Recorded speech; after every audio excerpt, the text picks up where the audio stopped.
talking about law enforcement, and since this is an FMA show, and since we're knife people, can you talk a bit about law enforcement concerns dealing with edged weapons? Because I mean, we've talked about this offline several times about the realities of edged weapon usage, and more importantly, like the type of things that law enforcement should be learning and or teaching about edged weapons usage. Because there's a lot of stuff in the FMA community. Actually, let's just put it this way: there's a lot of murder being taught in the FMA community.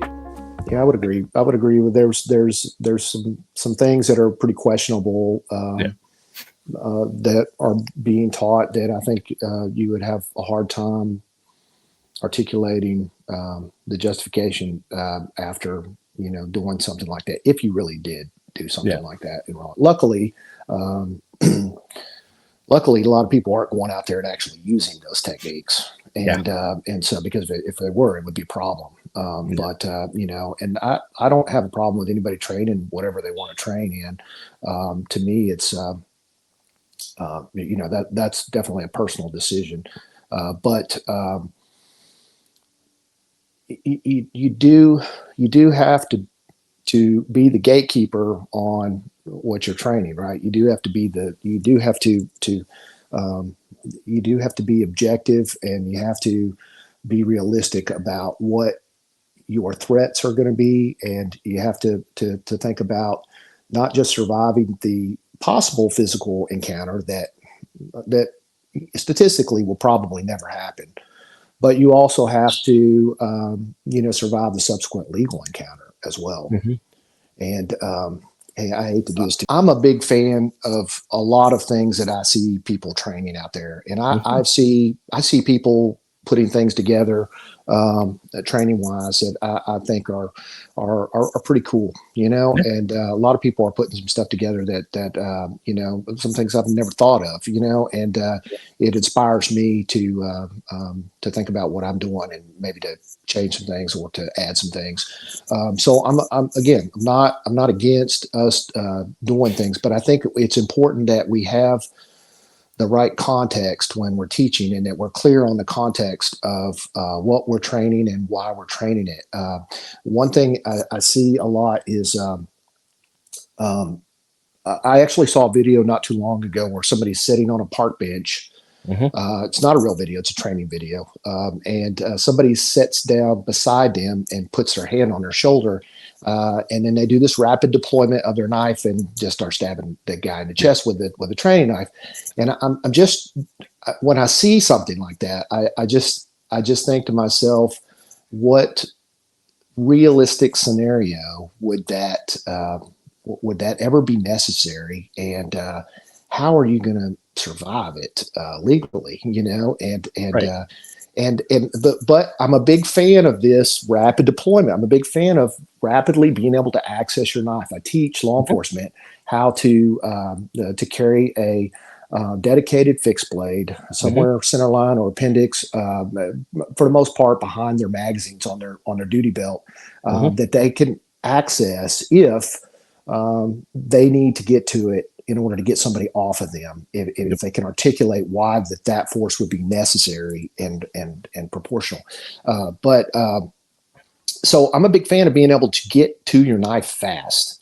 Mm-hmm. But you lose me when you start stabbing an unarmed person, because I'm thinking, what is the level of threat here that requires a lethal response? And so while I may be a fan of the first part of the drill, the second part of the drill loses me, because I'm like, that we need to change that, right? And the thing is too is that if you put a knife in your training partner's hand, and you say, okay, well, we're gonna do rapid deployment. This guy's got his knife to my neck, and I'm going to rapid deploy, and then I'm going to do this technique.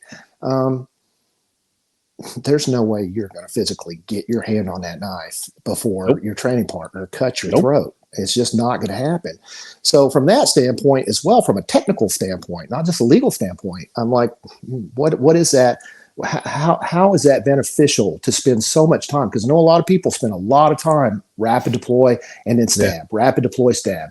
But if you're saying, well, there is a lethal threat right in front of me. Guy's got a gun pointed at me, or he's got a knife to my throat. I'm going to rapid deploy. No, you're not. You're going to Or die. And get off my gun and rapid deploy.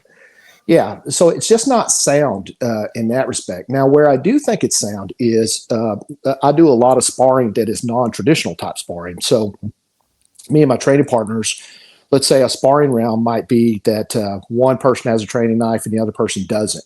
Yep. And for 2 minutes, let's just say we like 2-minute drills. For 2 minutes, the person who's unarmed, his only goal for that 2 minutes is to use footwork and distance management and avoid any type of cuts, right? Yep.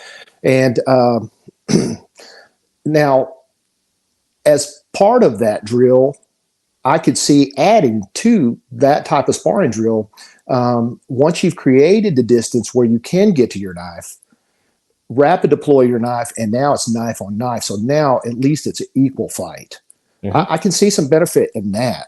But yeah, you lose me when you just start stabbing unarmed people. And I know when people are doing it on Bob, they're, well, Bob doesn't have arms, so how can Bob be armed? I get that. But I'm seeing a lot of these. It's what you're thinking in your mind when you're training that technique. And if you're drilling over and over in your mind that you're just, somebody touches you or somebody punches at you, you're going to pull out your knife and you're going to start cutting on them or you're going to stab them. That's not a good solution for you, even as a human being, So yeah, it's just not the right. Everybody's got to make their own decision on when they need to use lethal force. I can't make that decision for anybody. It's situational and subjective. But to me, stabbing an unarmed person is just a kind of a line that I don't know. I'd have to really be able to articulate why. Maybe I was on the ground and I received so many punches that my TV's about to shut down, and I don't know what he's going to do to me after I'm knocked out, or somebody's going for my gun. Typically, that's the context that I teach officers how to use a knife offensively. Is when they're grounded, they can't get to any kind of weapon, or it's not feasible to get to pull a gun out in that close range position on the ground because they're maybe on their back and the person on top has leverage, or maybe they have your gun. Yeah. Or they're getting it out. If you don't have a good retention holster, the ground is a bad place to be when you start feeling pressure on your gun because you just got some Uncle Mike's Velcro holster or something like that, and you hear that Velcro, it's not a good day, So hopefully you'll have a good retention holster with SLS, ALS retention. And if you can't get to, what you need to get to, and you need that knife as a last resort, you could probably articulate that,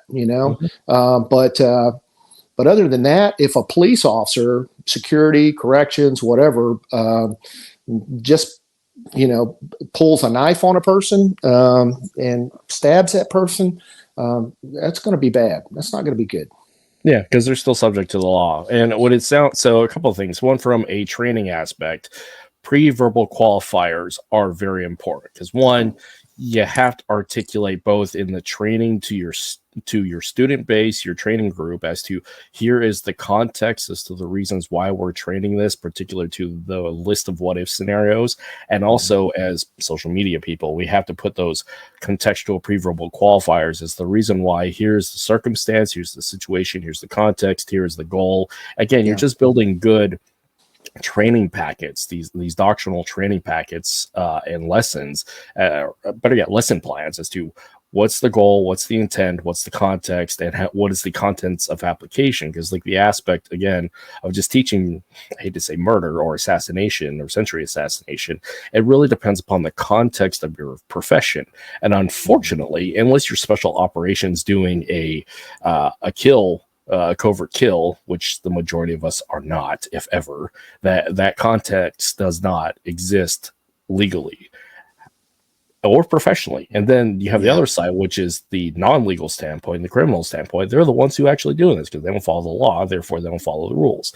And what is interesting in the early days of YouTube, and especially post 9/11, there was some very interesting video work out there, and I'm pretty sure I got flagged for it anyways, but there was a lot of stuff that you saw with these jihadi terrorist groups producing content of like how you can covert kill, criminally kill, and deploy an edged weapon in those completely awful instances where they are not doing it for moral reasons, not legal reasons, because they're breaking the law. So, and that was very informative for me, from that educational standpoint of like how to use, what's the intent, what's the purpose behind it. And then also my own experiences with semi-criminality and affiliation from when I was a teenager, banging it out there when I was living in LA. So it's, the context really matters as to it. But as a civilian trainer or practitioner, again, the context of why you're training it, what's the purpose as to the reasons, again, why, when am I going to use this, what's my profession, and again, the afterwards of how is this legally defensible. Yeah. And the defense of some of those systems that are teaching that, it may not be the instructors in that system that are making some of these posts or these videos. It could just be some people that learned some things or saw some things and took them out of context and are posting them. I'm not sure exactly how it's taught because I don't train in those systems. I don't personally, I don't want to be associated with a system that I am going to have to explain one day in court if I ever had to use my knife to protect myself.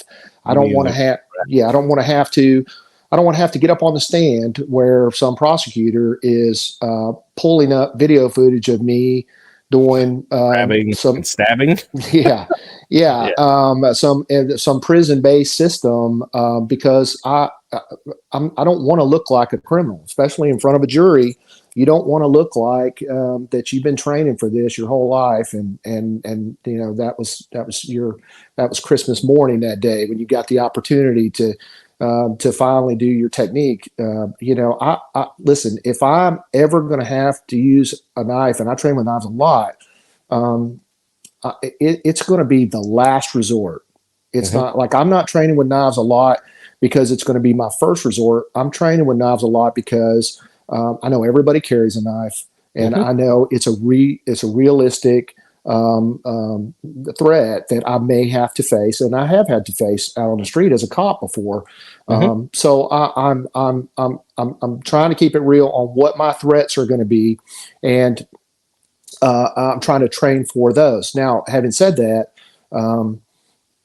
I limit what I train to specific things. I don't train everything you can think of, everything under the sun when it comes to the knife. I'm not doing double knife work. I'm not doing spotty daga stuff. I'm not doing any of that. Whenever I do knife work, whether it's drills, whether it's sparring, I'm either unarmed against that tool or I'm armed with it, and I'm helping my training partner figure out how to work through that problem.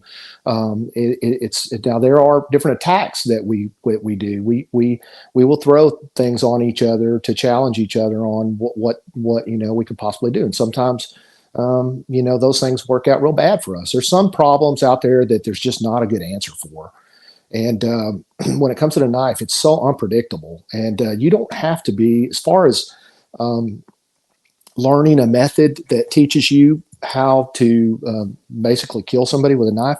You don't have to have training with that. I mean, that happens all the time. Every Friday and Saturday night when there's domestic, there's calls where, you know, somebody's got stabbed and they don't have training with a knife. You know, you don't have to. A child could pick up a knife and kill somebody with it. You don't need to spend years studying a system that teaches you how to come up behind somebody and stab them. It's you can just pick up a blade if you have that type of evil intent, and save yourself a lot of money and just do what you're going to do. And then hopefully you'll get caught and spend the rest of your life in prison.